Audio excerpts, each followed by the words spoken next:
അപ്പോൾ ഗൈസ് ഇന്ന് ഞാനുള്ളത് കാസർഗോഡ് ജില്ലയിലെ ബേക്കൽ കോട്ടയിലാണ് കേട്ടോ. അപ്പോൾ ഗൈസ് നമുക്ക് ഈ ഒരു മെയിൻ റോഡിലാണ് ഈ ഒരു ബേക്കൽ ഫോർട്ടിൻ്റെ കവാടം നമുക്ക് കാണാൻ കഴിയുന്നത്. അപ്പോൾ ബേക്കൽ ഫോർട്ടിൽ വന്നു കഴിഞ്ഞാൽ വിശാലമായ പാർക്കിംഗ് ഏരിയ ഉണ്ട് കേട്ടോ.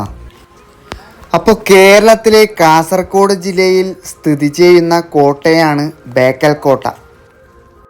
അപ്പോൾ കോട്ടേൻ്റെ അകത്ത് കണ്ട സുന്ദരമായ ഒരു കാഴ്ചയാട്ടോ ഇത്. അപ്പോൾ ഇവിടുന്നാണ് നമുക്ക് ടിക്കറ്റ് എടുക്കണ്ടേ കേട്ടോ.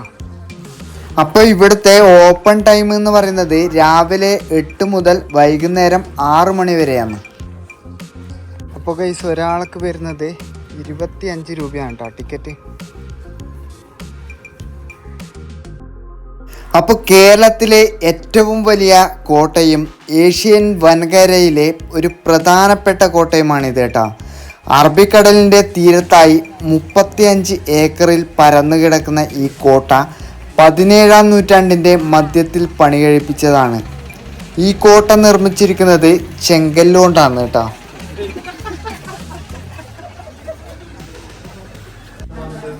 അപ്പോൾ കോട്ടയുടെ അകത്ത് കയറുമ്പോൾ തന്നെ കാണാൻ പറ്റുന്നത് ഇതാണ് കേട്ടോ. അപ്പോൾ കേരളത്തിലായിട്ടുണ്ടെങ്കിൽ നിങ്ങൾ എന്തായാലും ഈ ഒരു കോട്ട കണ്ടിരിക്കണം കേട്ടോ.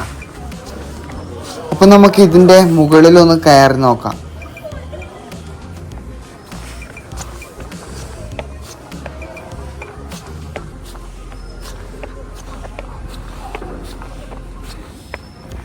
ഇപ്പോൾ ചെങ്കല്ല് കൊണ്ടാണ് ഈ ഒരു കോട്ട നിർമ്മിച്ചിരിക്കുന്നത് കേട്ടോ. നമ്മൾ വന്ന വഴിയാട്ടോ ഈ കാണുന്ന കണ്ടോ. പാർക്കിങ് ഇതൊക്കെയാണ് അവിടെ. ടിക്കറ്റ് കൗണ്ടർ അടിയുണ്ട്. നമ്മൾ വന്ന വഴി ഇതാ.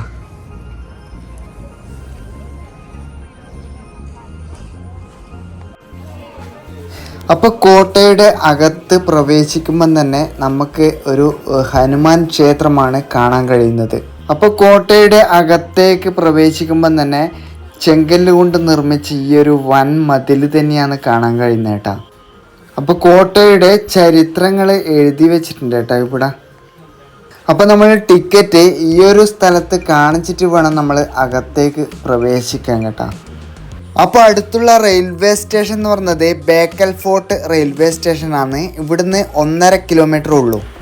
അപ്പോൾ കയറി വരുമ്പം തന്നെ അടിപൊളി ചെടിയുണ്ട് കേട്ടോ. അപ്പോൾ അവിടെ ഇരിക്കാന്ന് വെച്ചാൽ ബെഞ്ചിൽ ഫുള്ള് വെള്ളമായത് കൊണ്ട് ഇരുന്നിട്ടില്ല. അപ്പോൾ ഗൈസ് നമ്മളങ്ങനെ ബേക്കൽ ഫോർട്ടിലേക്ക് എത്തിയിരിക്കുകയാണ്.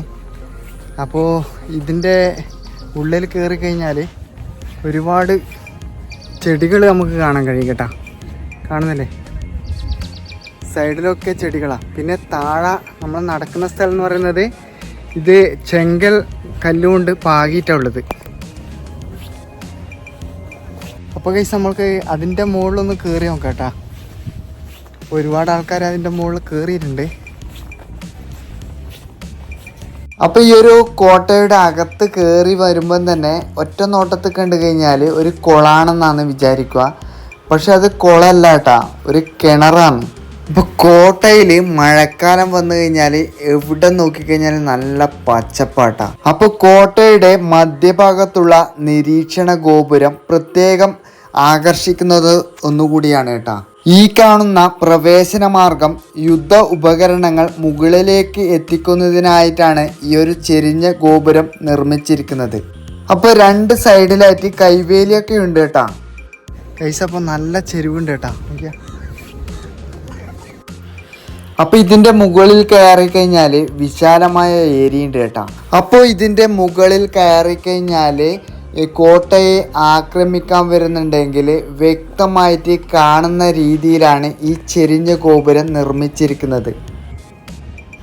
അതുപോലെ തന്നെ നമുക്ക് അറബിക്കടലിൻ്റെ കാഴ്ചയൊക്കെ വ്യക്തമായിട്ട് കാണാൻ കഴിയുന്നുണ്ട്. അപ്പോൾ നമുക്ക് ഇതിൻ്റെ മുകളിൽ തന്നെ നമുക്ക് ബേക്കൽ ബീച്ചൊക്കെ നമുക്ക് കാണാൻ കഴിയുന്നുണ്ട് കേട്ടോ. അപ്പോൾ എന്താ രസമല്ലേ, താഴെ നോക്കിയ പുല്ലാണ്, നല്ല പച്ചപ്പായിട്ട് നല്ല അടിപൊളിയാട്ടോ. മഴക്കാലമൊക്കെ എന്ന് പറഞ്ഞാൽ ഈ ഒരു കോട്ടയിൽ വന്നു കഴിഞ്ഞാൽ നല്ല അടിപൊളി കാഴ്ച കാണാം. അപ്പോൾ ഈ കാണുന്നത് ആയുധശാലയാണ് കേട്ടോ. പണ്ട് കാലങ്ങളിൽ ആയുധം സൂക്ഷിച്ചിരുന്ന ഒരു സ്ഥലമാണ് ഇത്. അപ്പോൾ ബേക്കൽ കോട്ടയിൽ വന്നു കഴിഞ്ഞാൽ ഒരുപാട് നടക്കാനുണ്ട് കേട്ടോ. അങ്ങനെ നടന്നിട്ട് നമുക്ക് ഒരുപാട് കാഴ്ചകൾ കാണാം. ഇവിടുന്ന് നമുക്ക് കണ്ടോ കാട്ടര് നമുക്ക് വ്യക്തമായിട്ട് കാണാൻ കഴിയുന്നുണ്ട്. ഇവിടുന്ന് സ്ലിപ്പാകാൻ നോക്കണം കേട്ടോ.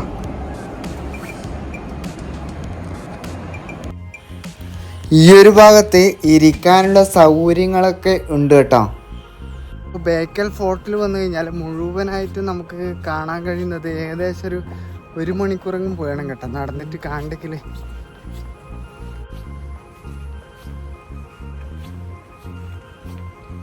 ചെങ്കല്ല് കൊണ്ട് നിർമ്മിച്ചിരിക്കുന്ന ഈ കോട്ട ഭൂരിഭാഗവും സമുദ്രത്താൽ ചുറ്റപ്പെട്ട് കിടക്കുന്നതാണ്. ഇതിൽ ഇടയ്ക്ക് കൊതളങ്ങൾ തീർത്ത് ശക്തിപ്പെടുത്തിയിരിക്കുന്നു. അപ്പോൾ ഈ കാണുന്നതൊക്കെ ആൾക്കാരൊക്കെ താമസിച്ച സ്ഥലമാണെന്നാണ് തോന്നുന്നത്. വ്യക്തമായിട്ട് അറിയില്ല കേട്ടോ.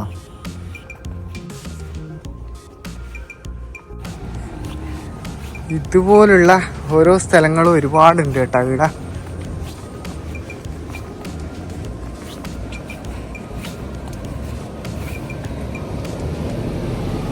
അപ്പോൾ ഇവിടെ മുഴുവൻ ഇതുപോലത്തുള്ള പുല്ലാണ് കേട്ടോ.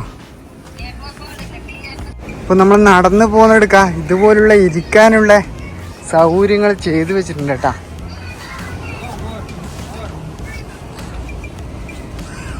അങ്ങനെ ഈ ഒരു കവാടം കടന്നിട്ട് പുറത്ത് പോകുമ്പോൾ ഒരു പ്രത്യേക ഭംഗിയാണ് കേട്ടോ ഇവിടെ.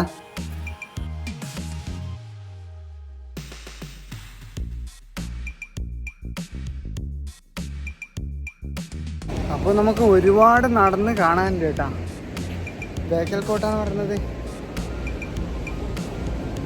ഇവിടെ ഒരു കള്ളിച്ചെടി ഉണ്ട്.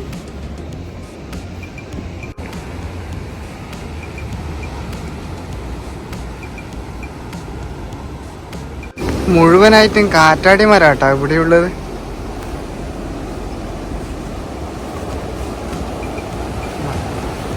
ഈ ഒരു ചെടി നല്ല അടിപൊളിയാണ്.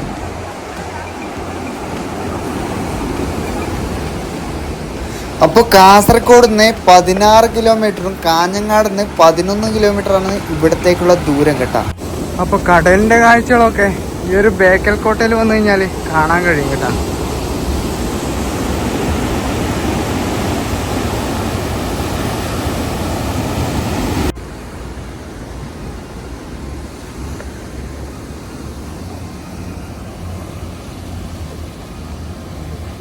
അങ്ങനെ നമ്മൾ ബേക്കൽ കോട്ടൻ്റെ നടന്നിട്ട് ഒരുപാട് ദൂരം ഇങ്ങ് എത്തി കേട്ടാ. കണ്ടോ എന്താ രസല്ലേ, ഇവിടെ നോക്കിയാലും നല്ല പച്ചപ്പാ. ഇപ്പം ഈ ഒരു സൈഡ് മുഴുവനും വലിയ പാറക്കെട്ടുകളാട്ടാ കാണുന്നില്ലേ.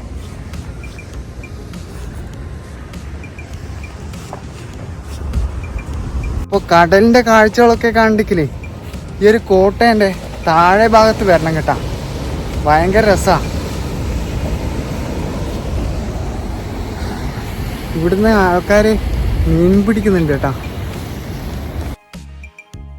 ഈ പ്രദേശം പണ്ട് കദംബ രാജവംശത്തിൻ്റെയും മൂഷിക രാജവംശത്തിൻ്റെയും കോലോത്തരി രാജാക്കന്മാരുടെയും കീഴിലായിരുന്നു.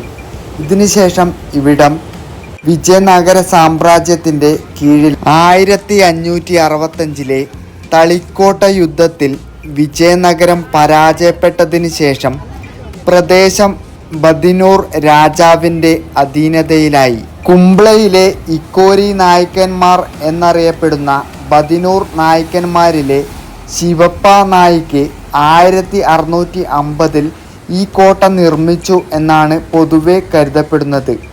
എന്നാൽ കോലോത്തിരി രാജാക്കന്മാരുടെ കാലത്തെ കോട്ട ശിവപ്പ നായിക്ക് പുതുക്കിപ്പണിതതാണെന്നും ചില ചരിത്രകാരന്മാർ കരുതുന്നുണ്ട്. എന്നാൽ അടുത്ത കാലത്തായി നടന്ന പുരാവസ്തു ഗവേഷണം ചൂണ്ടിക്കാട്ടുന്നത് കോട്ട വിജയനഗര സാമ്രാജ്യത്തിൻ്റെ നിർമ്മാണത്തിൻ്റെ ഭാഗമായിരുന്നു എന്നാണ്. 1763 അടുപ്പിച്ച് ഈ കോട്ട മൈസൂരിലെ രാജാവായിരുന്ന ഹൈദരാലി കൈയടക്കി. ടിപ്പു ടിപ്പു സുൽത്താൻ്റെ കാലത്ത് ഈ കോട്ട തുളുനാട്ടിൻ്റെയും മലനാട്ടിൻ്റെയും പ്രധാന ഭരണകേന്ദ്രമായിരുന്നു. ടിപ്പുവിൻ്റെ പരാജയത്തിന് ശേഷം 1791 കോട്ട ഉൾപ്പെടുന്ന പ്രദേശം ബ്രിട്ടീഷ് അധീനതയിലായി. ഇത് ബ്രിട്ടീഷ് ഇന്ത്യയിലെ സൗത്ത് കന്നഡ ജില്ലയുടെ ഭരണപരിധിയിലായി.